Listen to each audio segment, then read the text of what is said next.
I gotta plug the thing in. I didn't plug the thing in yet. What are you doing? I gotta plug the thing in. You are the reason We're good. that we are always late on our podcast discussions. It's because you're always screwing around. You're unprepared. And I can't work under these conditions. Oh, my phone's not silenced. That's not good. Seriously. There we go. Take that down there. All right. Seriously. All right. Are we live?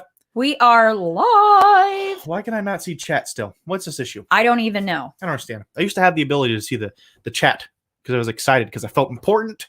I felt like I was needed, involved. Now I don't because I only see private chat. So I can only talk to you. You can just talk to me. That's all I can talk to. I'll relay messages. You can, because that's I'll put them up. I'll put them up on the screen. It's gotta happen. I'm fidgeting. You're fidgeting. I should have. I'm fidgeting.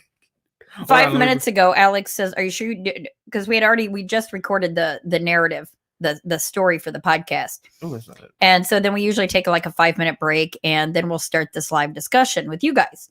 So he's like, "Do you want to get up? Do you want to like go to the bathroom? Because I always have to pee." Or do you want to just stretch your legs? I'm like, no. And I'm in it to win it today. We're gonna do this. Let's go. Oh, Ember says hi. Hey sis. Hi, Turtle Bug. You're super loud. Woo! Stop yelling. You're damn right I am. I'm gonna whisper. I'm gonna whisper throughout the podcast. I could put the compressor in post to help that, but not here live. Where are we? What are we doing here? What are we doing? Where are we at? We're discombobulated. I don't even know. We're doing the podcast. Finally, after what, 3 weeks? Yeah. We tried to adhere to the stay at home, which today, we're not. We need to get stuff done. So, if I get the corona, I got it from Alex. Probably. I'm actually in. If I get it, I will for real punch you in the face. I don't care who knows it. I will abuse my child if he gives me the coronavirus. Congratulations. So, you can call Viral if you want to. I don't even care who you call, but I will abuse you. I'll beat you about the head and neck area. I wonder if he's going to pop in today. We'll see if he does. I don't know. Hi, Paula. How are you doing? I'm not seeing any. Yeah, Paula's in North Baltimore. Is she? Yeah. Paula. Yeah. What's up, Paula? Paula. I like that name, Paula. Thanks, guys, for joining us today. I've got no more witty banter. You don't have witty banter to start with. Oh, that's mean. Tara says it's not child abuse anymore. It's just assault.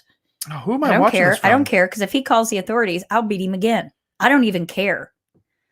You're seeing everybody's now? Yeah. Did you click on comments? Is it not showing up? No, I clicked on mine. You might have to bring up your phone and just that's what I'm doing. Oh, okay. So thanks, guys, for joining us for the live discussion today. Our topic is the Val Johnson UFO attack. Or should I say encounter? It's really more of an attack. Can you turn your microphone down a hair? I think you need to shut up. You're popping. You're pip popping. Just back it off a hair. Pop lock? Oh, okay. Your plosives. You're being loud today. Being loud. Quit trying to kill my vibe. You're not gonna Oh, I'm gonna stop my energy today. Is Oscar gonna partake in the podcast? It looks like he's gonna. We have Oscar and PD in the house this morning for the podcast. We've been struggling the entire time we're recording today. We've had dogs barking next door because evidently the neighbor is not home. And they have about 3 large dogs that continuously either bark or straight up howl. They howl.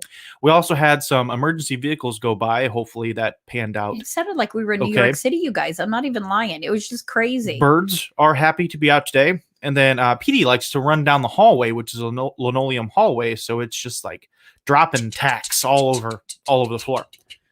Yeah. If you guys don't know who PD is, we adopted PD a couple weeks ago. No, I think it's been like a month now. Yeah. We adopted PD. PD is, I don't know if he's a Chihuahua because he's got really long legs or if he's a mini pin, but he's straight up adorable and we love him. And he's now a podcast dog. Yeah. If you come into this house, you are going to be affiliated with a podcast one way or another. It's just how it is. We have Oscar the podcast cat. We have PD the podcast dog. We might get a podcast hamster in the future. I don't even know. Name him Roland. Roland. All right, you ready to start this? Oh my God, that's too funny. Here we go. And here we go.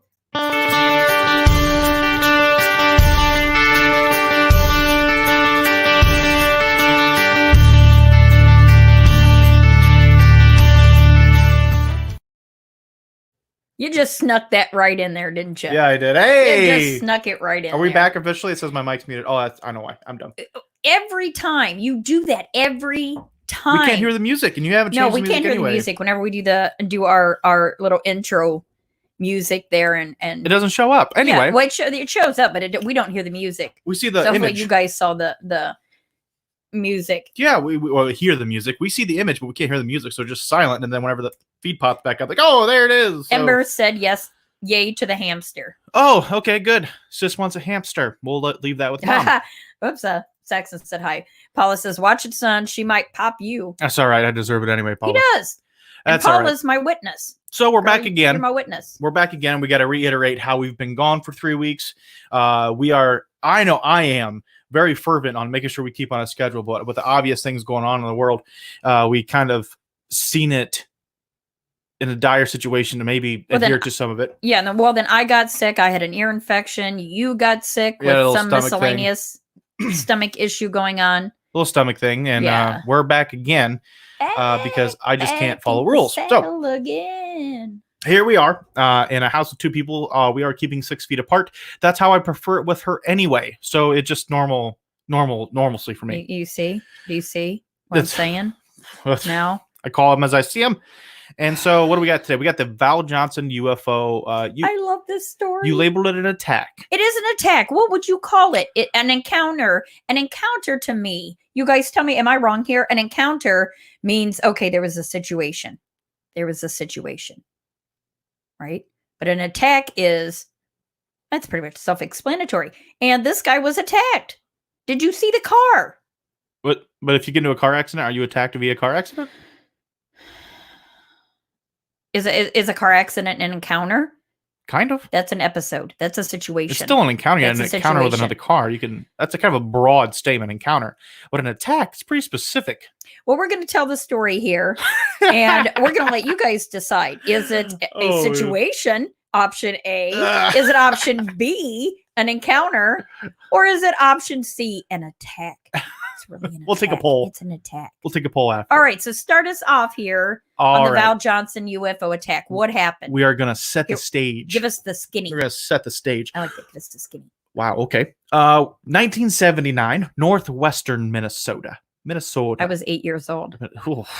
In 1979, I was 8 years old. Okay, carry on. You were nowhere near northwestern Minnesota. No, I was in West Virginia at the time. Yeah. I was in West Virginia at the time having my own UFO encounters. Yeah. So maybe it was the same one. But why you got to go there? I don't know. Specifically Marshall County in northwestern Minnesota, what I like to consider the preamble to the Great White North. Yeah, I'll agree with that. Because Canada's the Great White North, right? Yeah. And then it's like, it's literally like 3 counties from the Canadian border. So the prelude to the Great White North is where we're going to be setting it today. Very close to, I believe, is it Montana? North Dakota? Something like that? One of those 2.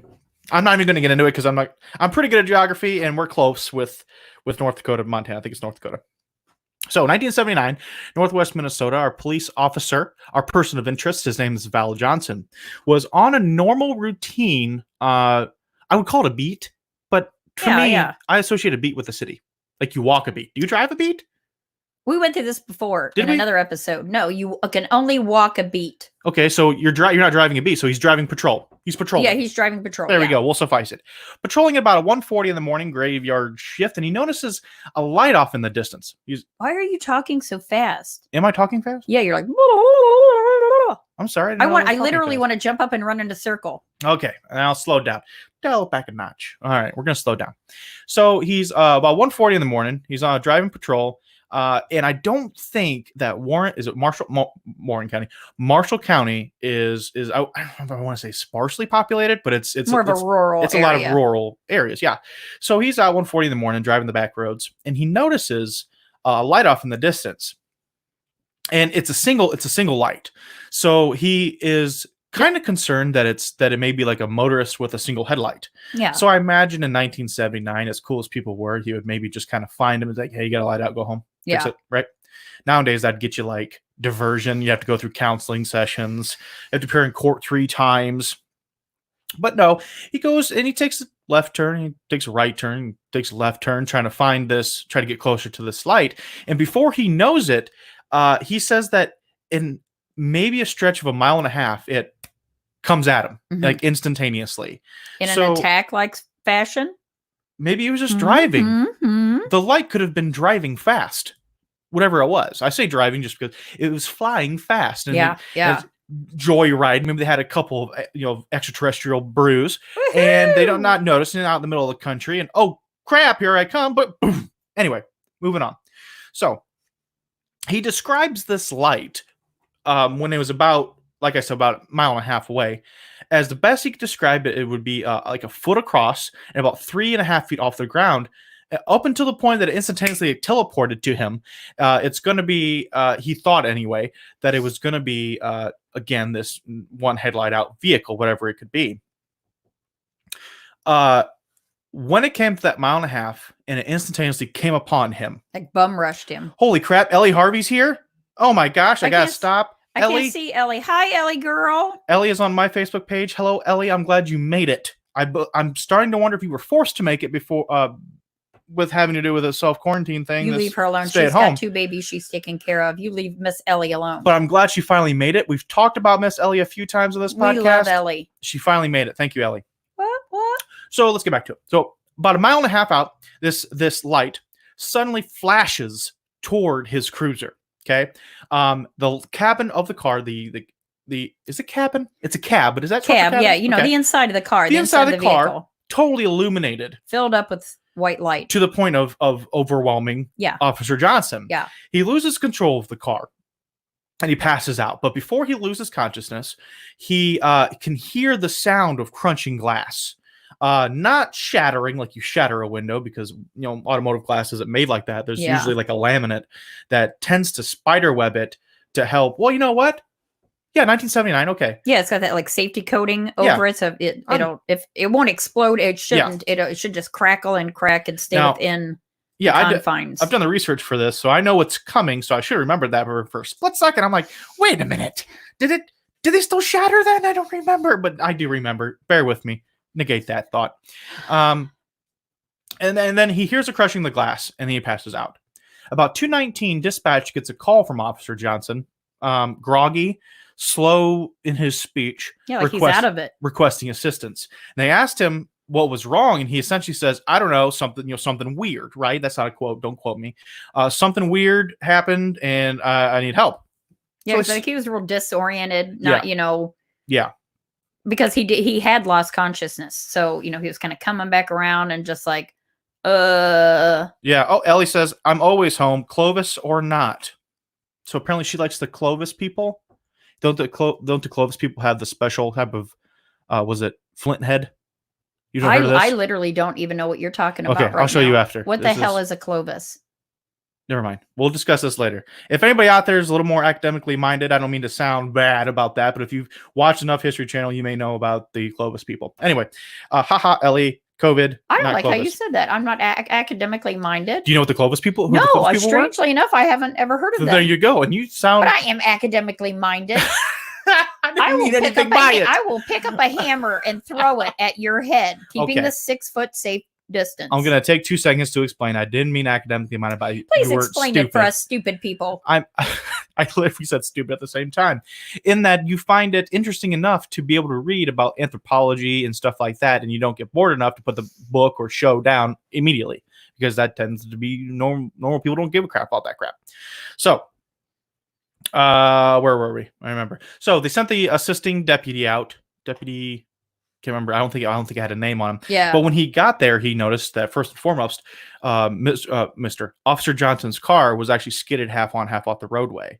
So I think from the pictures, and you can look this up. We need to look into is. Hold on, actually, I can do that right now. Oh, okay. I believe I can. Hold on. You keep talking. I'm going to keep talking. Do my little thing. I was just going to ask you if we could put pictures up for him. So half on, half off the roadway, and I believe there were skid marks. So Officer Johnson made the conscious decision of seeing the thing coming at him, and then he tried to slam on his brakes, and obviously he lost control of the vehicle, and it skidded half on, half off. The deputy noticed also the cornucopia of damage that had happened to the cruiser. broken headlights. Obviously, the window was spider webbed. The antennas, two or three of which, one was on the front of the cruiser, I think one was on the back, were both bent at I think they were slightly different angles, but still bent towards the top of them in the same direction. Do you have that? Not to change the subject, but can I minimize Reaper? That won't. I hope so. Oh, well, I haven't done it yet. I'm asking you if I can. I don't know. Just hold on. Let me see if I've never done it. I'm scared to do that, but that's what I usually. Right, yeah, that's fine. Okay. So I got a couple of different images here. I'm just going to flash them up. As we are talking. Okay, and I'll probably point them out when they come up here. Sorry to the purely audio listeners.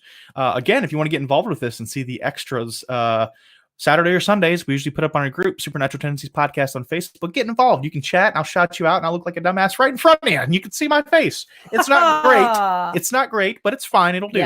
Yeah. So here's just kind of a visual of what he experienced at the time. Is this? Oh, wow. Is this? Yeah, I have other images I'm going to flash up. But, is it a slideshow? Well, no, I'm the slideshow. I'm popping them up. But yeah, so this just gives you a little visual on, kind of the light coming at him. Okay, now this is a picture from some type of reenactment. This is not the actual picture. The first picture was a spider webbed windshield, I believe. So as she continues to click through, again, the broken headlights. Broken headlight. The one on the right side was broken, and from what I understand, is there's two sections to this headlight. There's the main light, and then there's a smaller light just to the left of that. The left one was fine. Here's the windshield, like I said. Yeah. To the smaller headlight to the left was fine, but the larger one, the main one to the right, was broken. I don't think it was falling out of the cruiser, but it was definitely broken. The antennas, like I spoke about, were on the same side. So two of them were bent back. And then obviously you can see in the picture how the windshield is actually spider webbed on the right side. Out there. Lots of damage. So whatever hit it wasn't big enough to actually wreck the entire front of the car. Like if you see a lot of collisions, you tend to see, if it was a car on car action, you see a lot more devastation towards the front end, not so much towards the back end, etc. In this case, whatever the object was that hit him mainly affected the right side. So we can kind of get a scope of how big it was in a way. It didn't crush the cab at all. It left some dents here and there. Excuse me, I burped. Ooh. And these images are from Google. So you can do an image search and find those. We will allude to why there's so many images of this case today later on in the script here. But there are plenty of images that you can get a hold of and see for yourself. Yeah. Let me post up just real quick here a picture of Val Johnson, so you can kind of get an idea of what he looks like. So this is normal guy. He's just like us. He's a normal guy. Yep, normal guy. I think that was shortly after he did it. Yeah. Or shortly after the incident happened. We haven't got to the picture of the actual whole car sliding off. But interestingly enough, there's a little thing in the background right above his head to the right. I noticed that in the picture. Hey, Jeremy Bethel. With me here. Jeremy Bethel, thanks for joining us. Moni Ochoa. I am talking fast, am I not? I know. That's what earlier I was like, why the heck is he talking so Michael fast? King, Devin Hall, thanks for joining us. If you're still here, I got 5 people watching, I think. I'm not sure who they are. My dad's here. Thanks, Eddie. So that's what the officer noticed, or the assisting officer had noticed when he came upon the scene. The second thing that he noticed, and there's a few things he's going to notice, believe me. The second thing that he noticed was that there was no other debris from any other object, any other car, any other horse and buggy, any other what are those little I'm ruining my joke, but what are those things? These 3-wheelers, those little kids' toys. You lock up the brakes and they slide. Oh yeah. What are those called? No debris from one of those. I can't think. Yeah. There's no other debris except for what was from the cruiser. So if you have what damage that we're seeing, you would think there'd be some pieces, some particles, some trace, some paint scrapings, anything, and there wasn't anything like that. The third thing, and all this is besides the fact that Officer Johnson's just like still kind of waking up from being passed out, is that the clocks on not only in the dash of the cruiser, but also on Officer Johnson's wristwatch were 14 minutes short. Mm-hmm. So we have missing time. Yeah. Some sort of missing time. Yeah. Which this is odd for this to be happening because Val Johnson was known before every shift to actually sync. Here's the picture of the car. Kind of a bad picture, but it's all right. It's still a badass looking car though. Old school But 70s cruiser. You can see a little bit in the front. If you notice toward the front headlight, the one on the inside, you can see that's broken. As well as the windshield. You can see the damage there. I don't think it shows no, you can't see the antenna in the back. But both antennas on the car were bent. Yeah. And we'll probably get to some other pictures as well. This is an actual picture of it sitting after it. So after the incident. So yeah. That's a Ford LTD. He is on his game today. Big wheel. Yes. Big wheel. Thanks, Myrtle. It was the big wheel. Thank you. Hey, Matilda, thanks for joining us. So this was odd for these. Wait, is that where I was? Sinking his time? Yeah, sinking. Yeah. Did I say that though? I'm going to say it again. This was odd for him because Val Johnson was known for sinking his time on both his wristwatch as well as the dash clock in the cruiser with the station house. Yeah. So that all he knew three on the same time. He was known for doing that before his shift. Mm-hmm. So to have them 14 minutes off, could we say that he forgot? Possibly. But as a working individual who goes into work every day, you tend to have a routine that you do, right? Whatever that routine is.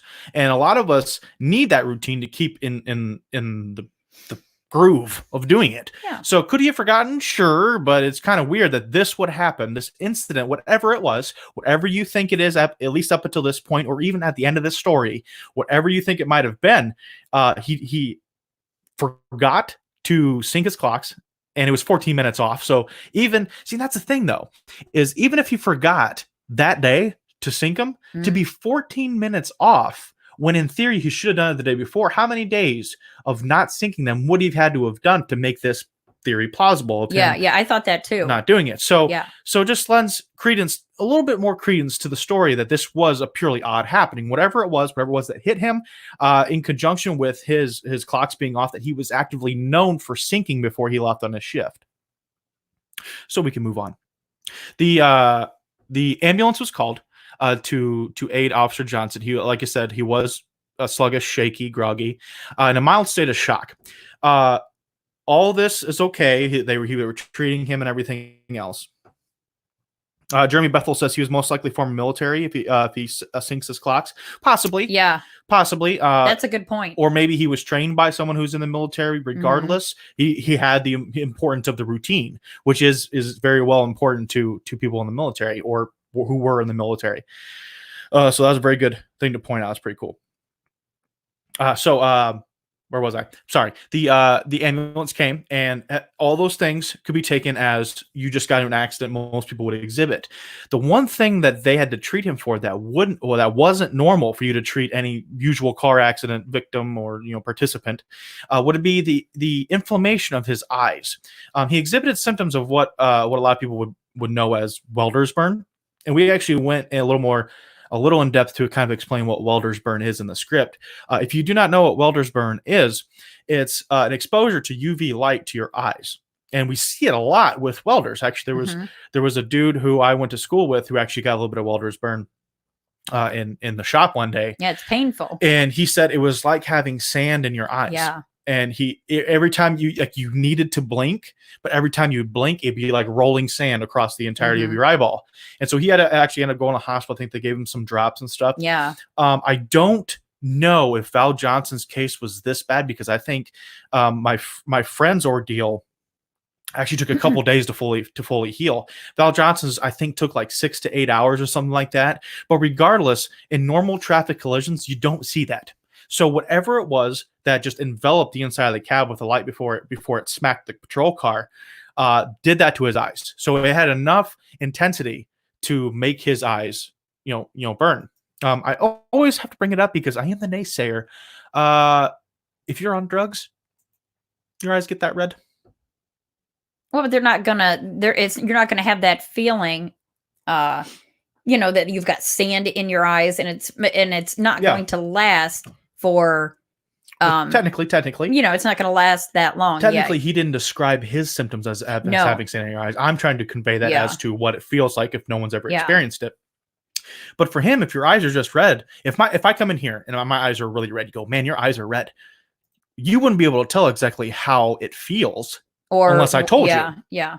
So are you alluding to the fact that Val could have been off like smoking some pot or something? Or I'm just bringing up every possible explanation. wow. Now, what I will keep coming back to, though, as I'm bringing up possible other solutions, because that is what I want to do. I will always come back to the fact that all of these things have to come together in a perfect way. It would be more of a stretch to try to put them together in a way that would make all this make sense in another form than to just say that something weird hit his car. Yeah, you've got to look at all the different possible, don't just automatically, okay, well, he says he saw a bright light filling his car. Yep. All this, he got attacked. Oh, it's got to be a UFO. When you go into an investigation like this, you need to lay out all the possible explanations that could be surrounding this case instead of just automatically jumping to that conclusion. And you need to look into it, investigate it. And here at the Supernatural Tendencies Podcast, as we've said before, I always say that, especially for myself, that there's another podcast. I don't want to use it. And I don't know if I can remember it. I really want to believe there was a phrase. I think it might be from the Kryptonaut podcast. By the way, shout out to Rob Morphy and the guys over at the Kryptonaut podcast. They do a great job of what they do. So if you guys like cryptids, what they do, I'm going to take a short clip. I'm sorry for sidetracking. They don't do the normal big name monsters. They do the little monsters that you've probably never heard of. They sit around, drink a couple beers. Those and are the cool ones. They do. It's crazy, the ones that they do. Yeah, so if you get check time, them out. Check them out. Yep. If you're listening to us on an audio podcast and you haven't checked out the Kryptonaut podcast, give them a shout out. Give them a listen. Let them know we sent you, please. Yes. Much appreciated. So before you go on here, Holly brings up a good point here. Could it have been, another possible theory is could it have been extreme fatigue? At this point, extreme fatigue has such an effect on someone's body, and at the same time has such a varying effect on between your body and my body, for example, that I think in just about any paranormal case, could you say that to be true? Probably, yeah. I saw a ghost pick up my pop and throw it in my face. I mean, was it extreme fatigue? Did you maybe hallucinate it? And sometimes illicit drug use mirrors extreme fatigue. That's true. I mean, you hallucinate, you do things, you're sluggish, your reaction time's down. So to say that extreme fatigue is absolutely not the answer, I know it's a blanket statement. I know it's a cheap thing to do to blame extreme fatigue all the time, but that's always a thing, especially since the human body, its internal biological clock, you got to be a real special individual to be able to do a third shift patrol, a third shift job. I mean, some people can't even handle it correctly. So that's always Ford executive said the object went through the windshield, then back out again. I did not see that, Jen. I've watched about 4 or 5 videos and I've read over, I think, 8 articles. I had not seen that because there's no actual puncture through the windshield. We'll get to some pictures. I didn't read that. Maybe I missed it. But we are getting to the Ford expert. Okay, so what we're getting back to here at the Supernatural Tendencies Podcast, we always like to cover any possibility it could be. Unfortunately, for this case, the only real possibilities we have are reaching to connect mundane things together that have to happen in such a way that it just almost seems much more feasible that just this object hit him. Right? We'll get to it. We're going to continue. So, adding into the skepticism. So we're just making words up as we go along now? And you know what the worst part is? I'm not even looking for that. I'm looking for the opposite. To lend credence to the reliability, to the reliability of Val Johnson, his sheriff, I guess the head of the station, Sheriff Dennis Breck, believed Johnson to the point that he would actually go on record saying that he's a reliable person. He's a family man. He wouldn't make any of this up. He's a good guy. He's not one given to making up crazy stories. Yeah, via his actions, that being Sheriff Breck, he would double down on this by contacting an Alan Hendry from I want to get it right, Center for UFO Studies out of Illinois, and Hendry would be up there the next day to start investigating. Yeah. So Henry would also be featured on this show, and we'll get to it later when we start talking about the things that that Officer Johnson kind of did afterwards. But I believe the show is That's Incredible. I loved that show in the 70s. I've never even heard of it. 80s. What? Nope. Who was? I'm trying to think. Who was the host of it? It was Kathy Lee Crosby. Really? Jim Stafford, and I can't remember Fran Tarkington. Huh? And nope, I think I'm right. That. Do you guys remember that show? That's incredible. But you gotta check it out. They have a whole episode on this one, and it was a pretty good episode because they rounded out all the different inquiries that people had. So obviously they had Alan Hendry on, and Alan Hendry went out and did the preliminary, look over of the scene, took in some of the information, took all the information, and said that he really couldn't explain it. But what did he say? Where was it at here? I had it. He couldn't say what exactly collided with the cruiser, but he was certain that it wasn't a hoax. And Henry does a real good job of bringing in as many professionals as he can to help corroborate everything that he can. I know that was from the Department of Redundancy Department, but that's what I'm doing today. Henry would actually request that a glass expert from Ford be sent in. A Facebook user who just said awesome with a bunch of hearts, 100%. Can't see you. Please accept the, where was it again? Did you put that up? I did at the beginning. Hold on. Let me grab it and I'll put it back up again. Yep. She's going to go ahead and post that link. Go ahead. Just give StreamYard permission to use your comment. If not, you're going to appear as a generic Facebook user. We have no idea who you are. But thank you. But thank you. Give me a minute. That's right. Go ahead. Yep, I'm going to keep going. So the Ford expert, his name was Meridian French, who was sent in. And it's so funny, too, because if you watch him on That's Incredible, he's standing there, and I'm assuming whoever's operating the camera or conducting the interview, what have you, asks him of his credentials. And the entire time, he's like explaining who he is. You could tell that he has no idea exactly why he is supposed to be there. Yeah. Like he goes, well, Alan Hendry contacted the powers to be at Ford, and that came down to me, so I'm here as a professional. Like he has no real idea. He's just been told he's a professional, and that's why he's there. He's there. He's just happy to be there. Nearly no agreement with that. But if you get a chance, I think it's pretty easy to find that's incredible episode that this is. And Meridian French, man, he's just a trooper. I love that name. I know, it's a great name. He has no real idea why he's there because he doesn't see himself as professional, but they said he was, so he's going to be for the interview.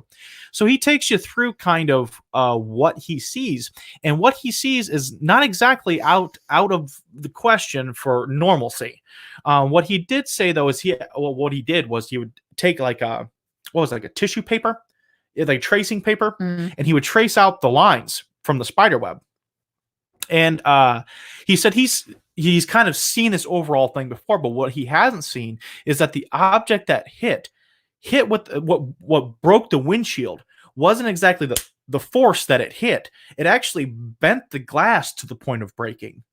So it's as if you put your hand on it and then push so hard that it bent the curvature of the glass until it couldn't resist anymore, and then it shattered. Yeah. Not an all-out smack that caused the issue. So more like pressure being exerted on it? Yeah, like an actual pressure. Yeah. Now, we'll move on real quick because I'm going to tie these two together. They also had a representative from Honeywell come in, and they would look at the bent antennas. And the representative can only really say that he thinks it's going to be like a burst of air that did it. And he thinks so because there's still bugs on the antenna. Mm-hmm. If someone would have bent it by hand, they would have rubbed some of the bugs off. Yeah. Whether or not by just their hand being on and grabbing it and trying to bend it, or whether or not the person did it goes ew and then wipes it off, right? So the burst of air from the Honeywell representative explanation compared to Mr. French's what's the word I want to say? Conclusion. That it wasn't a forceful hit but a pressure hit. What type of thing would be doing that? Because Mr. French also did say that he thinks the object was hard. So what I do find a little bit confusing about Mr. French, and let's be honest, with all due respect to Mr. French, he just didn't seem like he knew why he was there. Mm-hmm. But if the object didn't break it by force and it broke it by pressure, why would it need to be hard? To which he said the object must have been hard. You know what I mean? Yeah, yeah. Like if you got a bunch of Play-Doh and you packed it in there and you pushed the Play-Doh down, could it feasibly bend the glass just as much as a hard rubber or a hard ball bearing would be? Yeah. You know what I mean? Why does it need to be hard in order for it to push so hard to break it? So, but regardless, whether or not you want to formulate these two things together and go with the Honeywell as a brush of air, maybe the air that came with the object kind of did it, but it actually slowed down to the point that it pushed instead of just smacked to break. Moving on. And I lost my place. I know. I was trying to kind of keep up where you were, and I'm following right along with the script. So I'm trying to take a new tack this week to try to keep up so that everybody in the live can actually kind of hear some of them. I've been kind of reading more to try to keep it not as much of a surprise. So throughout most of the professional investigations done, one could be still asking a few questions. Foremost, and without outwardly calling into question Officer Johnson's claims, there's always a concern for a hoax. Yeah, you always have that possibility. Now, we've already started to kind of cover this. And what we mean by hoax, at least in this instance, we're not thinking it's going to be for notoriety. We're not thinking it's going to be for a good story, but covering up something that he had done that may require disciplinary action. Mhm. Was he high? Was he drunk? Did he lose control because he was goofing off on his cell phone? No, because it's 1979. Yeah. Oh, wait, no, they did have cell phones back then. 1979? Yeah, but they were in the bag, with the big, like suitcase looking thing. It's 79? Yeah. Huh, I think anyway. that was actually mid-70s. Joke backfired. I know. I didn't care. So was he goofing off? Was he goofing off, or was he impaired to the point of wrecking the vehicle, and then had to come up with this crazy story that kind of helped alleviate? Oh, this ball is crazy and it was nuts. It was nuts. From my point of view, this seems kind of. Hold on, I got an itch in my ear. Okay. Seems kind of a far stretch. And the only reason why is because one of the big things that I don't really tend to see hoaxes doing this, because I've actually seen too many stories around out hoaxes. There's been a few. But one of the reasons why you would want to hoax something is for financial gain. Mhm. And he didn't do that. He really didn't do anything else. He didn't write a book. I don't think there's a movie made about it. The only thing that he really had done was went on this TV show, which I don't. That's incredible. Yeah. Think they paid him anything for. No, and he did actually turn down, wasn't it?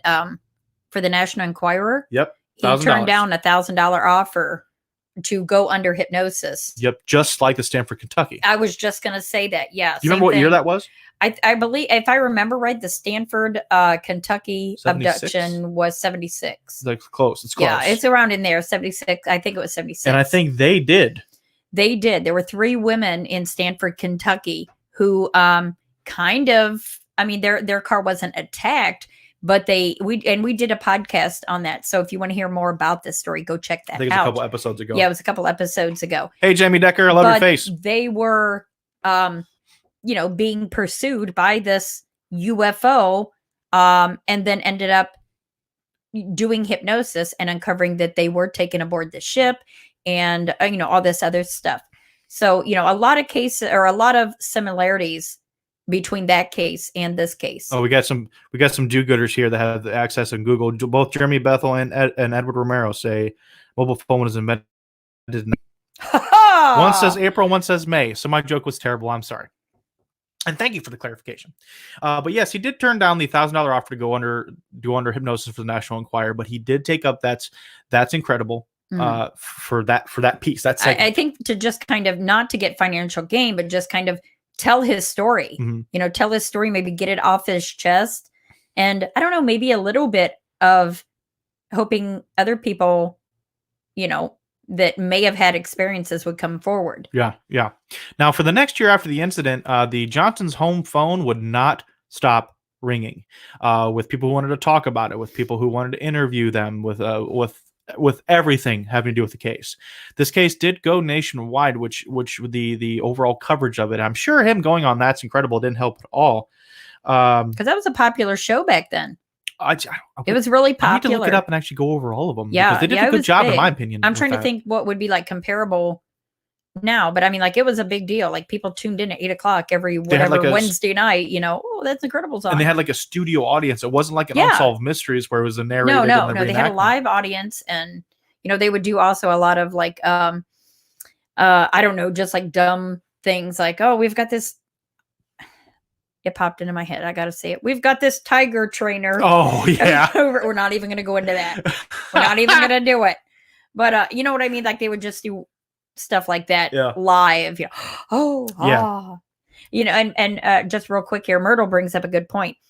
In 1979, hypnosis was considered pretty weird for most people. Well, even now today, I am a certified hypnotist, and I still, in 2020, I'm dealing with stuff like this, because people think it's still, I think it's coming off of that 1950s horror movie where they're, holding the watch. You're getting very sleepy, and thinking it's some kind of mind control.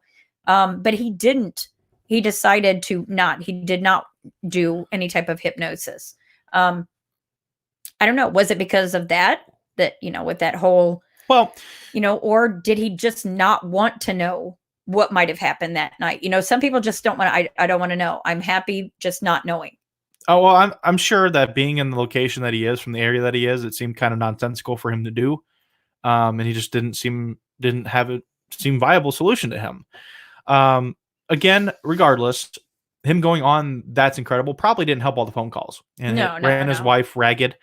They just kind of wanted it to stop. I mean, it wasn't that great, and ultimately, he would be quoted as saying, and other stories would come along to push me off the front page. Thank goodness. And out of that small quote alone, you could tell how finally refreshed he was to not be the center of attention.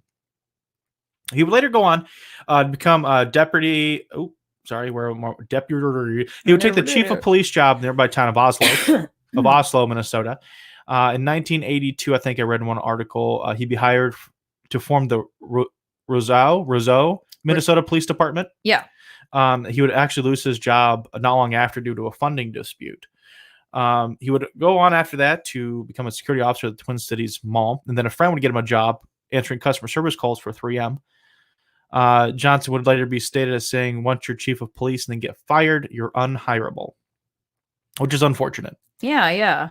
For the, I shouldn't say short time because it was 1979, for kind of the longest time, he was very open to still talk about it. Yeah. And people would just like come by his house and he would invite them. I know. He would just invite them into the backyard. They would have lemonade. And they would talk about it. Like, that's kind of weird. There was an article written by John Enger for NPR, though, that at least in 2015, a then 71-year-old Johnson was just done talking about it. He had retired. He's over it. Yep. He had retired to Eau Claire. Is that how you say it? Eau Claire, Wisconsin. Eau Claire, Wisconsin.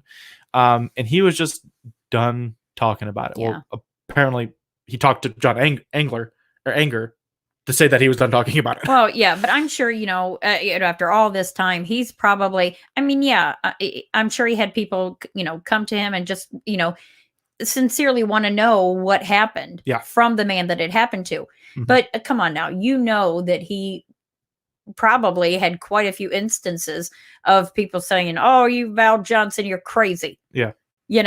So, and you have years and years and years of that. I'm sure he was just like, you know what? I'm done. I'm not even going to talk about it anymore. I'm just going to sit in the backyard. I'm going to drink lemonade and not even going to do it. With that article by John Enger for NPR, he's done talking about it to the point that he's not even going to speculate anymore on exactly what it is. Mm-hmm. I know that at the end of that, the That's Incredible episode, they asked him what he thought it was, and he says, could it be extraterrestrial? Possibly. He said, regardless, he mixes both his faith in God and whatever it was together in a way, because it really changed how he starts to view things in not such a closed-mindedness and what, if I could kind of paraphrase in a way, of what God's capable of. Yeah. So he doesn't necessarily separate any of the extraterrestrial, whatever it could be, the supernatural, whatever it could be, because by this point it could just be some type of fairy that was out there. And I say that in all seriousness. I mean, it could have been some type of glowing cryptid that he ran into. He's just done talking about it, but whatever it was, it's not distinctly separated from his faith in the God that he believes in with what it is, and somehow they're intertwined.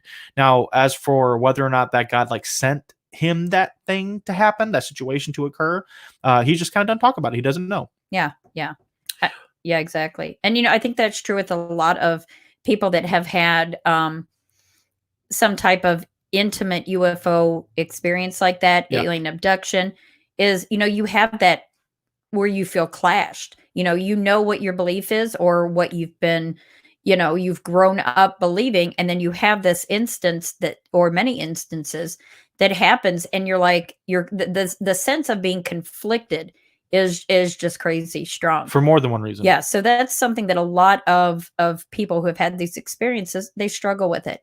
Yeah. And I'm sure that Val Johnson was really no different, especially in that time period. Things are kind of better now. If you've had an experience like that, you can join any one of the number Facebook groups, out there Yeah. for the paranormal, for that type of thing. Yeah. So at least you do have that, you outlet for you to hopefully get answers or connect with other people that have had the same experience. Yeah. But 1979, you didn't really want to go out talking stuff like that. Next thing you know, they're going to say you're crazy and you're locked up in the clink. I'm being serious. That's true. So I really don't blame him. But he did seem like he weathered it very well. I mean, being so accepting as he was to just random passerby who wanted to come in and talk to him. He didn't turn him away. No, but by now he's 70 years old. He don't give a flying heck. Yeah, he's done. Done about it. Done. I mean, it was so long ago. But I really would, there's that part of me.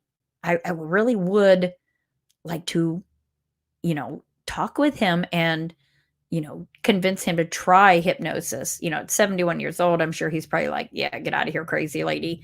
But I would be, Truck going by. Yeah. Well, yeah.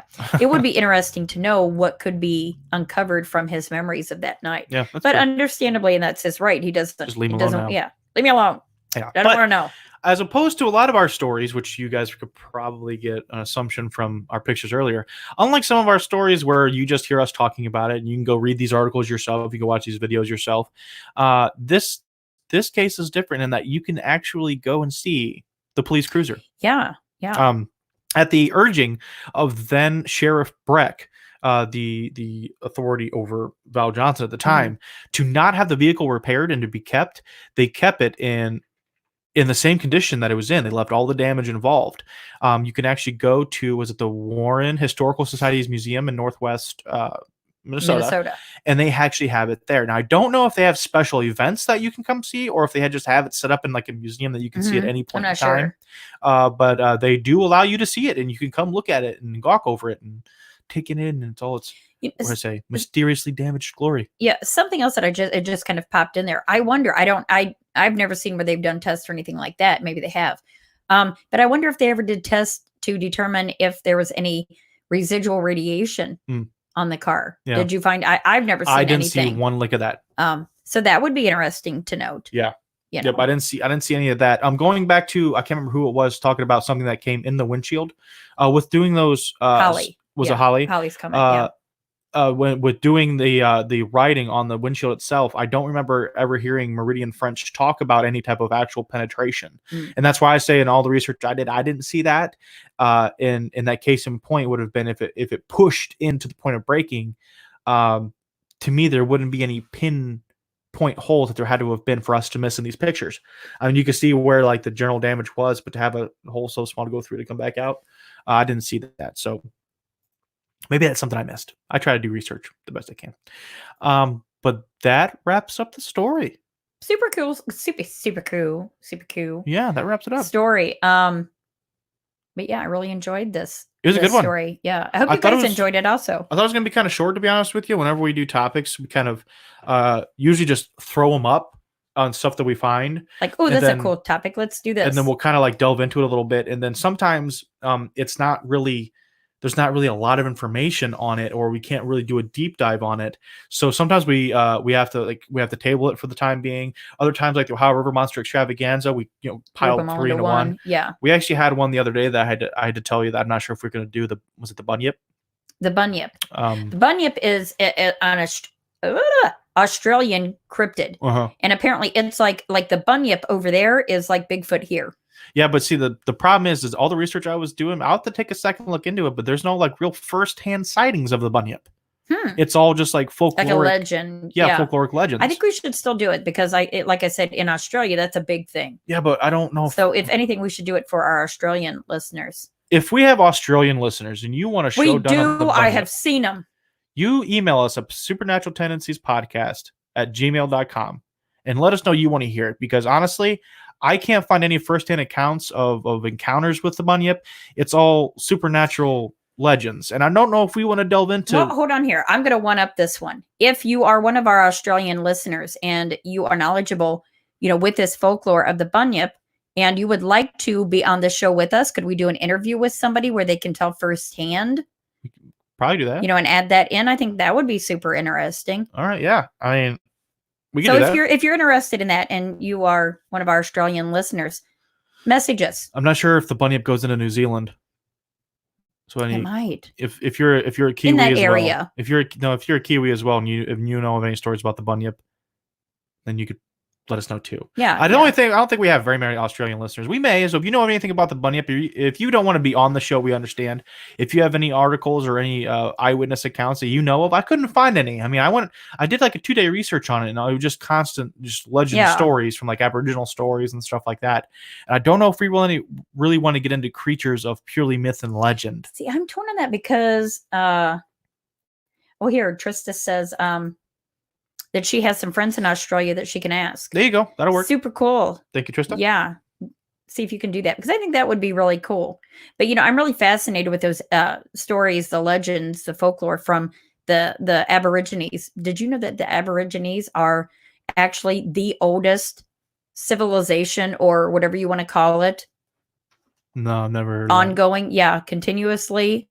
Besides the Chinese and the Jews. No, even older. It goes back to, I saw that. I've read it a couple times, but yeah. Huh, I'll have to look into that. Yep. Because the last time I had seen it, it was the Jewish people. No. And the Chinese. No. Aborigines are way older than that. And listening to their stories, these stories have been passed down and handed down. So I believe a lot of them. I mean, some of it is due to interpretation, but especially like in cases of the bunyip. Yeah. They're not going to confuse a cryptid or something like that with native animals of the area. You know what I mean? Like, they're used to all these animals. They know what these animals are. Yeah, but do you know how many different descriptors there are of the bunyip? Yeah, I know there is a couple different ones. A bunch. Yeah. Like that don't even look at all like the last description. Yeah. So it's difficult. But Travis Wood, how you doing, buddy? Life is going as good as it can right now, obviously. So it's good talking to you again. Glad to see you in here.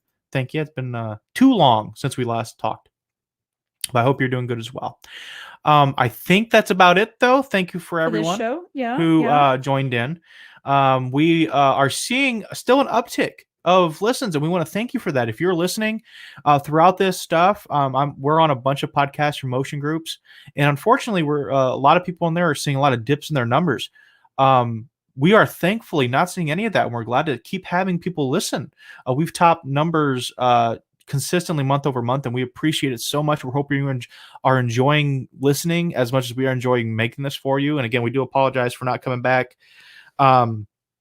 sooner with this. We're not sure if we're going to have a continually shaky schedule. We're going to try to do what we can. We do have families to look after, and we don't want to contribute to this any more than anybody else does. We still want to get our content out, and this is still something we like to do. So the way that you can keep in contact with us or sharing the spooky, the creepy, and the bizarre is actually getting on our Facebook group. So if you have any friends that might want to partake in that, we post stuff all the time, polls, stories, Supernatural Tendencies Podcast Facebook group. You can find us on there. Also, like and subscribe us on YouTube. And then any of the podcast platforms you may be listening to us on. We've seen a huge spike in our iHeartRadio. Yeah. A bunch of people Spotify, on there. Spotify, Anchor. Yep. If you're listening iTunes. On any of those platforms, give us a review. Give us some stars on what you think. We only have like 7 reviews on Apple Podcasts, iTunes. But actually, our listens on iTunes and Apple Podcasts have kind of come down. If whatever platform you're listening to doesn't have the available feature to give a review and a star system, come over to our Facebook page, give us a review on there. We'll read that on the air too. So if you find that you're on like a Podcast Addict or anything like that and you can't leave anything, I'm not fully up to par with if you can or not there, but just as an example, hop on over to our Facebook page, give us a like, give us a review on there, and we'll read that on the air too. And we appreciate your time and your effort, and we hope to continue this for a little while longer. Yeah, absolutely. Oh, my screen is glitching out. We dropped. Did it? I'm not showing that we... Yeah, both my feeds dropped. I'm going to keep going for the audio listeners until we have trouble connecting. If you're still listening to this on the audio side, I think we dropped our video feed. Stick around for the end. We got a great band this week, and life is short, and we will see you after the credits. All right, guys, take care, and we will see you next time on the Supernatural Tendencies Podcast. Take care. Love you. Bye. Bye-bye. Bye.